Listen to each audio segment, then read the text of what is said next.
이른바 고발사주 의혹에 국민의힘 공조직과 국회의원이 연루된 정황이 드러나고 있습니다. 손준성 검사가 보낸 걸로 추정되는 고발장 초안을 당에 건넨 사람은 검찰 출신 정점식 의원인 걸로 확인됐습니다. 이기주 기자입니다. 지난해 4월 손준성 검사가 김웅 의원에게 전달한 의혹을 받고 있는 고발장과 판박이인 최강욱 의원에 대한 고발장 초안. MBC 단독 보도로 확인된 이 고발장 초안을 지난해 8월 미래통합당 당무감사실로 전달한 사람은 당시 법률자문위원장이던 정점식 의원으로 드러났습니다. 정 의원은 MBC와의 통화에서 보좌관이 당시 고발장 초안을 가져와 검토해달라고 보고했고 검토 후 최강욱 의원에 대한 고발 필요성을 느껴 당무감사실장에게 초안을 전달했다고 말했습니다. 손준성 검사가 보낸 걸로 의심되는 고발장과 거의 흡사한 고발장 초안이 정점식 의원실을 통해 당에 전달됐고 당에서 법률자문위 소속 조모 변호사에게 다시 전달해 실제 고발로 이어진 정황이 추가로 드러난 겁니다. 이 초안은 고발장 최아묵의 최종이라는 이름의 한글 문서로 작성됐으며 작성 날짜는 지난해 4월 22일, 마지막 수정일은 지난해 5월 11일로 돼 있습니다. 김웅 의원이 지난해 4월 8일 당에 전달한 걸로 추정되는 손준성 보냄 고발장이 불과 2주 만에 어셈블리, 즉 국회 내 컴퓨터를 이용해 고발장 초안으로 재가공된 겁니다.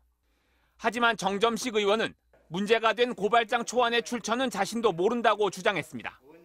초안을 받아온 보좌관이 누구로부터 받았는지 기억을 못하는 상황이라며 당시 의원실로 여러 건의 제보가 들어온 데다 벌써 1년도 더 지나 출처를 모르겠다고 말했습니다.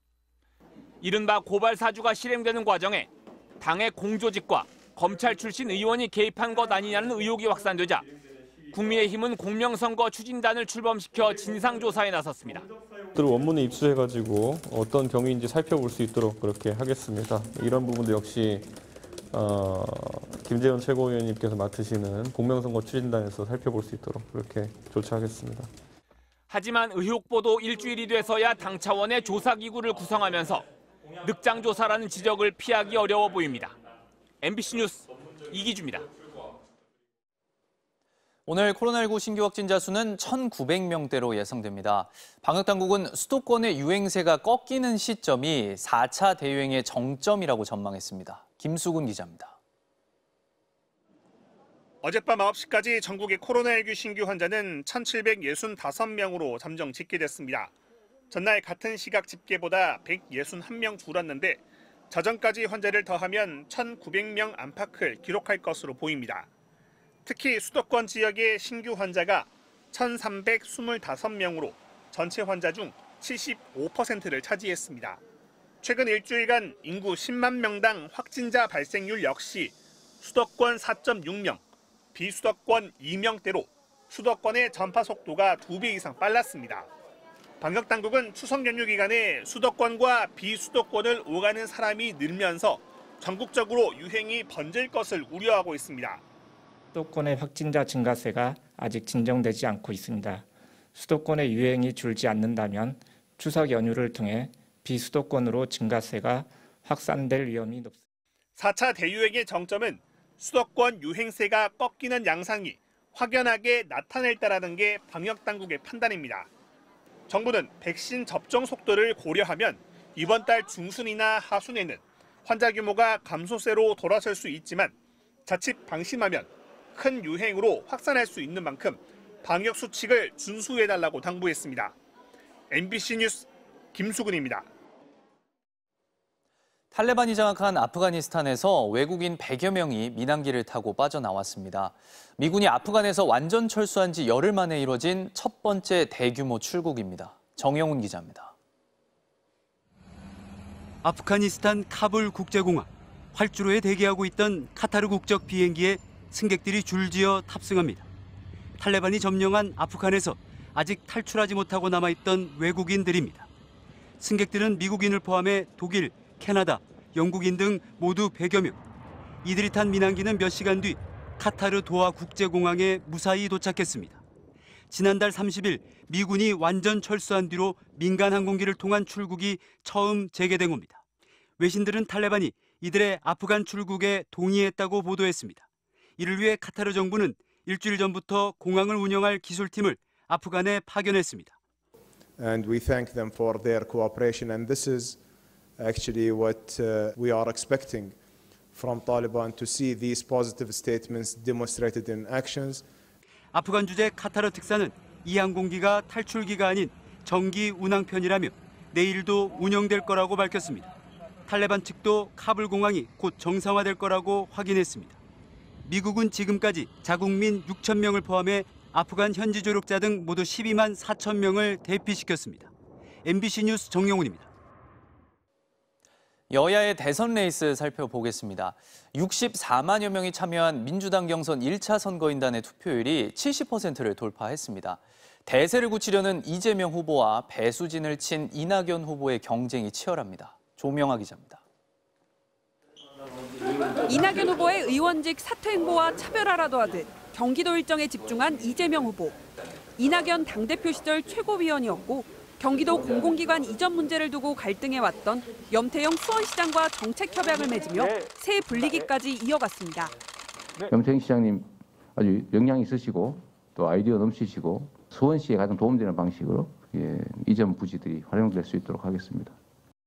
이어 대구 경북 당원들의 투표도 독려했는데 이 후보 측은 고향인 TK 경선에서 60% 이상, 일요일 1차 선거인단 개표에서는 과반 이상 득표를 목표로 하고 있습니다.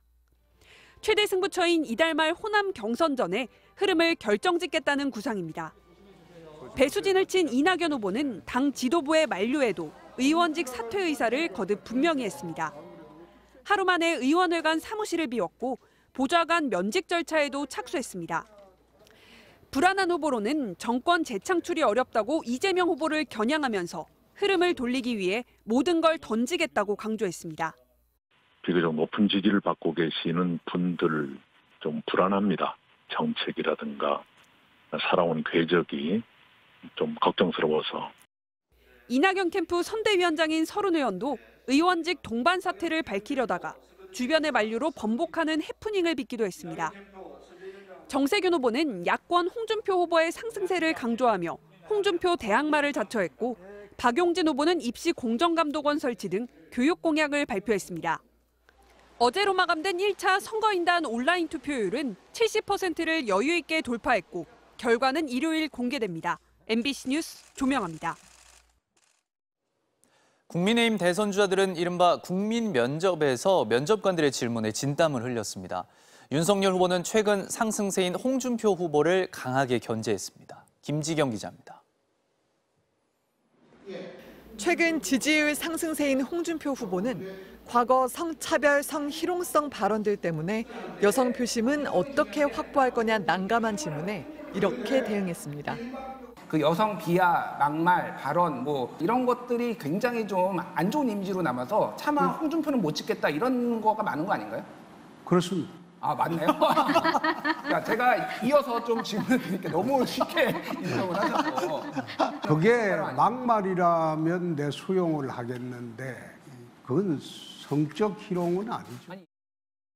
민주노총을 혁파하겠다는 공약이 노조 혐오적이고 법적으로 가능하지 않다는 지적엔 진중권 전 교수 등 면접관의 성향을 거론하며 난감한 상황을 웃어 넘겼습니다. 저 두 분은 아주 골수 좌파들인데 당에서 면접관은 저런 분들을 면접관으로 했죠. 보수를 전향했다 그러시는데. 유승민 후보에 대해선 면접관들은 낮은 지지율이라는 약점을 파고들었습니다. 유 후보는 민주당 후보들이 자신을 가장 껄끄럽게 생각한다며 최근 유동치는 경선 판세에서 기회가 있을 거라고 답했습니다. 요즘은 지지도가 보름 한 달 만에 확확 바뀌기 때문에 관련된 11월 5일 날 되면 반드시 후보가 될 겁니다. 윤석열 후보는 오늘 국민 면접에 참여하기로 한 가운데 어제는 강원 곳곳을 방문했습니다. 최근 제주도 내국인 카지노 설치를 공약해 강원 도민들의 반발을 산 홍준표 후보를 정면으로 겨냥하기도 했습니다. 그거는 좀 합당하지 않다. 그리고 이 강원랜드 이 폐광 지역의 경제 활성화를 더 시켜야 된다. 이렇게 생각하고 있습니다. 네. 최근 국민의힘 경선이 양강 체제로 형성되면서 윤석열, 홍준표 두 후보 사이 견제는 더욱 치열해질 전망입니다. MBC 뉴스 김지경입니다.